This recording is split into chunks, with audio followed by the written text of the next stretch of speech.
ಎಲ್ಲರಿಗೂ ನಮಸ್ಕಾರ. ನಾನಿವತ್ತು ತುಮಕೂರಿನ ಕೇಂದ್ರ ಬಿಂದುವಾಗಿರುವ ಶ್ರೀರಂಗ ಮಠದ ಆವರಣದಲ್ಲಿದ್ದೀನಿ.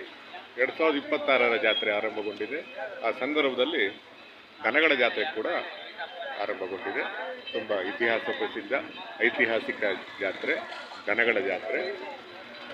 ಸುಮಾರು ಒಂದು ಕಾಲ ನಡೆಯುತ್ತೆ, ಒಂದು ವಾರ ನಡೆಯುತ್ತೆ. ಕರ್ನಾಟಕದ ನಾನಾ ಮೂಲೆಯಿಂದ ಇಲ್ಲಿ ಜನ ಬರ್ತಾರೆ. ಅವರು ಸಾಕಿ ಬೆಳೆಸಿರುವ ಪ್ರೀತಿಯ ಜಾನುವಾರುಗಳನ್ನು ತಗೊಂಬರ್ತಾರೆ, ಮಾರಾಟ ಮಾಡ್ತಾರೆ, ಖರೀದಿ ಮಾಡ್ತಾರೆ ಮತ್ತು ಜಾತ್ರೆಯ ಭಾಗ. ಸಿದ್ಧಗಂಗಾ ಮಠದ ಜಾತ್ರೆ ಅಂದರೆ ಒಂದು ರೋಮಾಂಚನ, ಇತಿಹಾಸ, ಒಂದು ಉತ್ಸಾಹ, ಒಂದು ದಾಖಲೀಕರಣ, ಅನೇಕ ಜ್ಞಾನದ ಚಕ್ಷುಗಳನ್ನು ಒದಗಿಸುವ ಜಾತ್ರೆ ಅಂದರೆ ಸಿದ್ಧಗಂಗಾ ಮಠ. ಈ ವರ್ಷದ ಜಾತ್ರೆ ಆರಂಭಗೊಂಡಿದೆ. ಎಲ್ಲೆಲ್ಲೂ ಜನನೇ ಇದ್ದಾರೆ.